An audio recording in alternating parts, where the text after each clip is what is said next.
Imagine you're driving home. Late night, empty roads. You see those flashing red and blue lights in your rearview mirror. Your heart rate doubles in a second.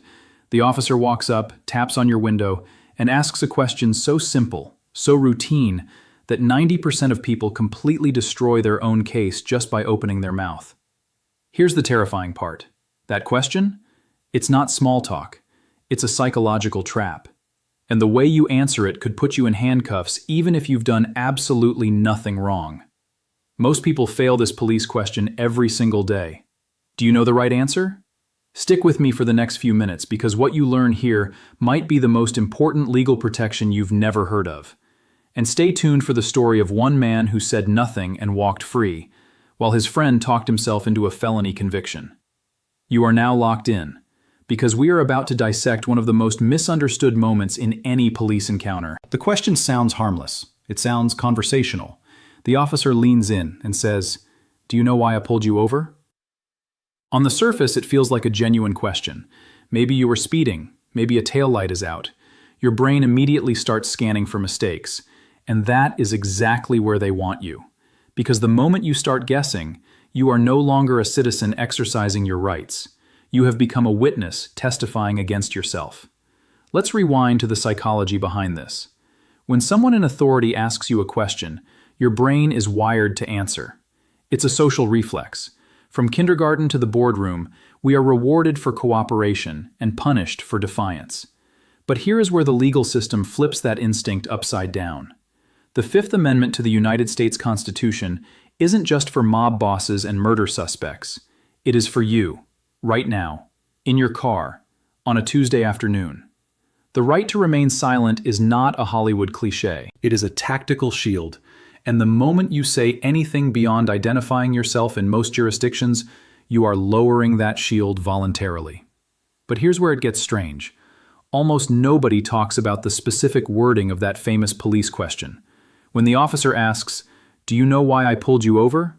They are not looking for information. They already have a reason for the stop. They are looking for admission. If you say, "Was I speeding back there?" Congratulations, you just admitted to speeding. If you say, "I think my registration might be expired," you just gave them probable cause to tow your car and search it. You did their job for them. And you did it with a smile on your face, trying to be helpful. This changes everything once you understand the real rule. The right answer to, "Do you know why I pulled you over?" is not a guess. It is not a confession. It is not an argument. The right answer is a calm, polite, and legally bulletproof question of your own. You simply say, "Officer, I am happy to cooperate, but before I answer any questions, can you tell me why you stopped me?" That single sentence flips the script. Now the officer has to state their reasonable suspicion or probable cause on the record. If they cannot articulate a valid reason, the entire stop becomes shaky. If they can, you still haven't admitted to anything. You have merely asked for the basic justification required by the Fourth Amendment. But wait. There is a twist most lawyers won't tell you on social media. In some states, you are legally required to provide your name and show your license, registration, and insurance. That is not a confession. That is compliance with traffic laws. The danger zone starts when you begin explaining, justifying, or apologizing. Every apology is an admission of fault. Every excuse is evidence. Consider the difference between two drivers. Driver A says, "I'm so sorry, I didn't see the speed limit change." Driver B says, "Officer, I understand you have a job to do. I am not going to discuss the details of my driving today." Driver A just gave the officer a recorded statement usable in court. Driver B gave nothing. And in the American legal system, nothing is sometimes the most powerful weapon you own. Now let's take this deeper. Because the most dangerous word you can utter during a traffic stop is not a swear word. It is the word yes. Think about it. The officer asks, "Do you know why I pulled you over?" If you say yes, you are implying that you are aware of a violation.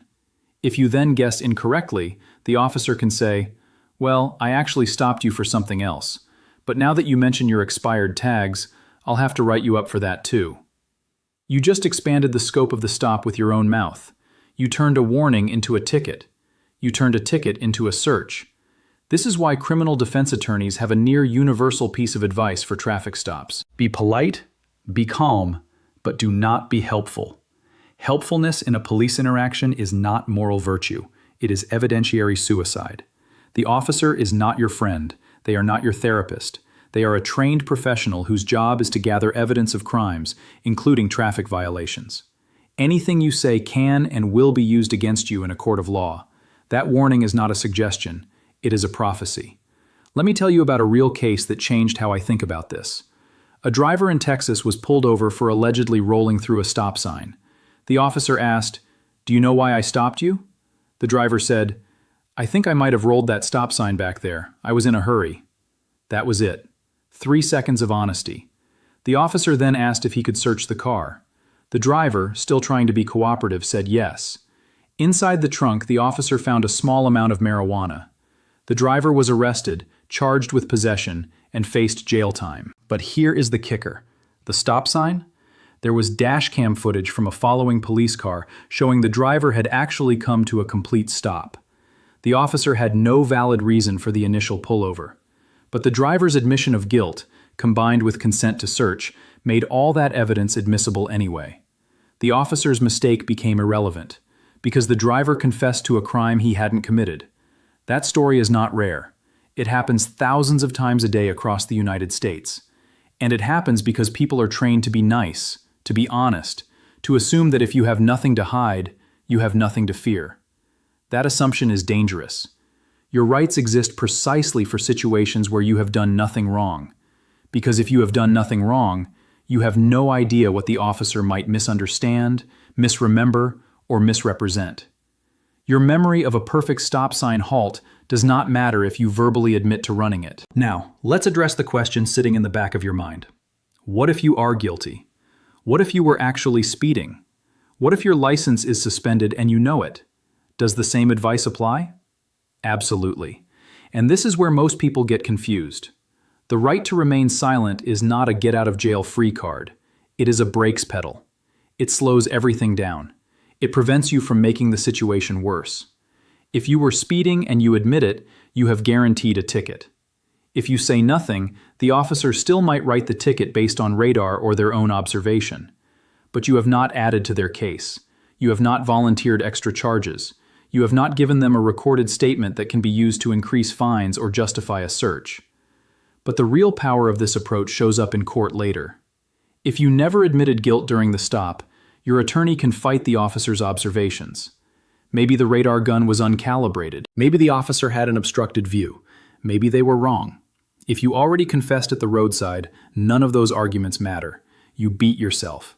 The prosecution just plays the recording. Here is another layer most people never consider.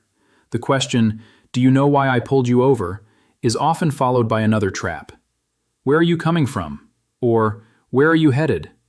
These seem like casual conversation. They are not. If you say you are coming from a friend's house, the officer might ask if you have been drinking. If you say you are headed home, they might ask if you have any illegal substances in the car. Every answer creates a thread to pull. And if that thread leads to inconsistent statements, now you have a credibility problem. Now anything you say later is suspect. Even if you are completely innocent, a minor inconsistency in your story can be painted as deception. This is why the smartest answer is often the shortest. "Officer, I respect your authority, but I do not answer questions about my movements." Say it politely, say it calmly, and then stop talking.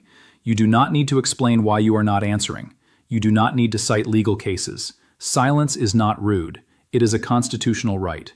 And if the officer becomes frustrated or aggressive, that is their problem, not yours.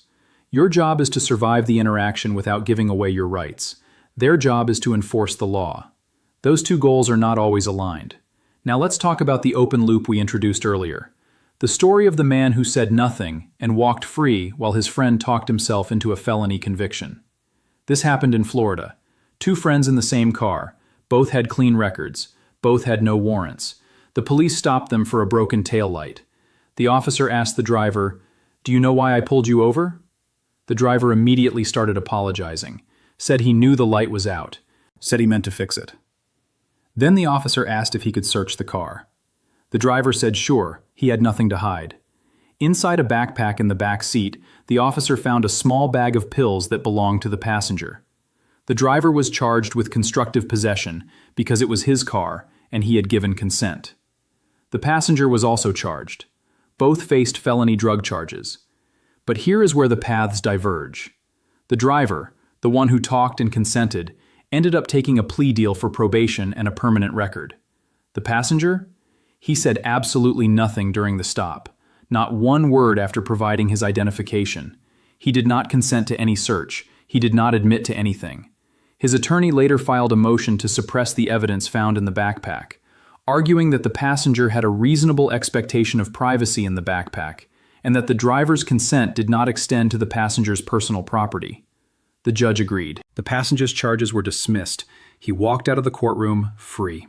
The driver, who had tried to be helpful, now has a felony conviction that will show up on every job application for the rest of his life.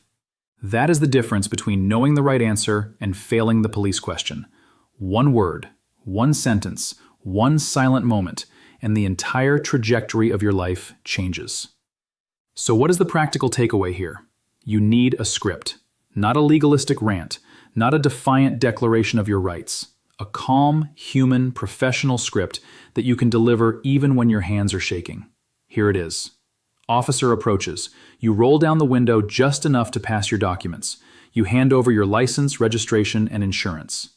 Then you say, "Officer, I am going to remain silent about the reasons for this stop. I am not answering questions. I do not consent to any searches.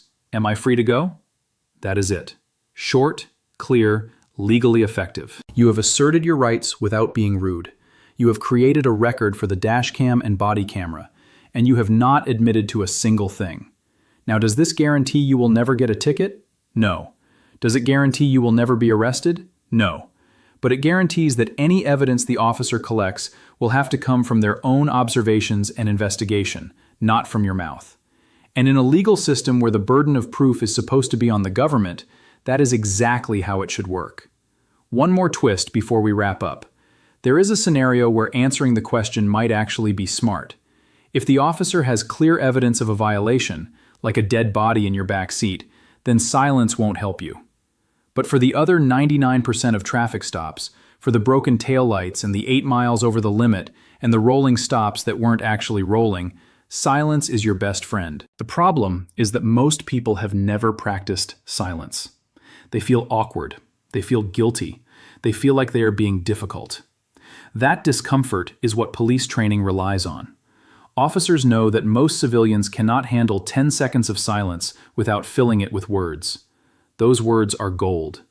They are confessions waiting to happen. So here is your challenge. Next time you are driving, just imagine those lights in your mirror. Practice your response. Say it out loud.